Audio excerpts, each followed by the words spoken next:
It worked! My swarm trap caught a swarm. Hello everyone and welcome to the bee vlog.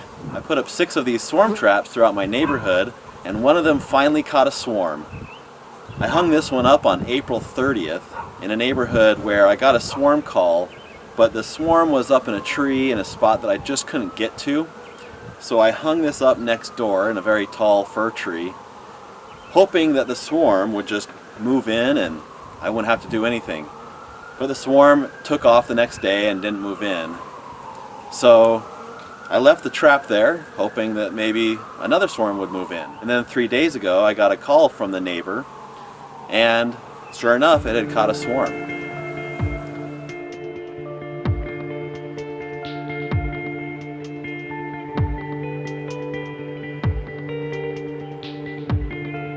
So last night after sunset I went and closed off the entrance, then carefully removed the trap from the tree. Now the key here is not to drop it.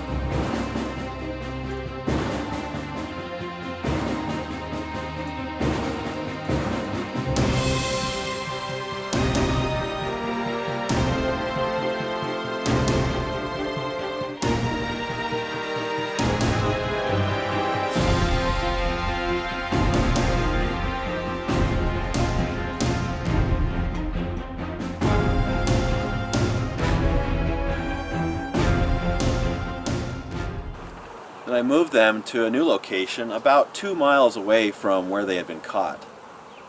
I went back today to see if any stray bees had made it back to the old site, and I saw 2 bees circling the tree and looking for their old home, and that's it. So looks like about 2 miles did the trick. One thing I find very fascinating is this buildup of wax on the outside here. To me, this looks like a swarm had clustered on here for several hours, even probably a good part of a day. When this swarm moved in, I don't know if they had a small secondary swarm that was with them, clustering to the outside until they found a new place, or if it just took them a while to decide they actually wanted to move in, and some of them kind of hung out on the outside here. But this wax here is from the bees during the swarm. Their wax glands are primed and ready to go and creating a lot of wax, and they have to put it somewhere, so they just attach it to whatever they're clustering to.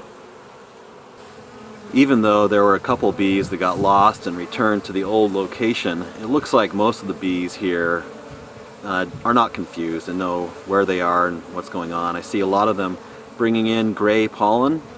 That is from our blackberries here, the Himalayan blackberry that's in full bloom and providing a lot of nectar and pollen.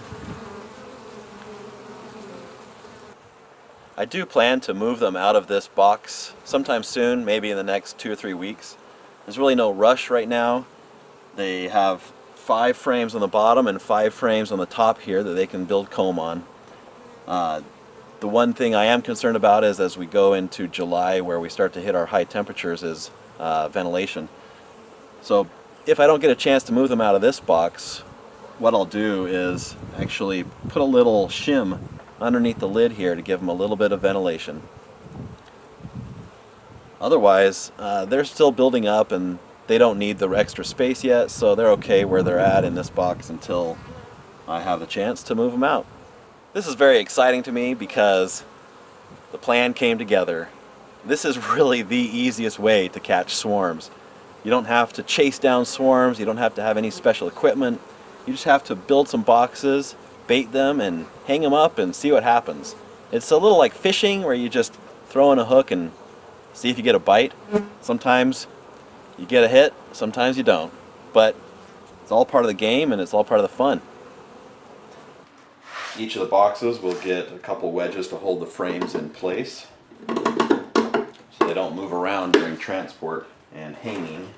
The top box is also outfitted with foundationless frames, but also one single frame that has some drawn out brood comb.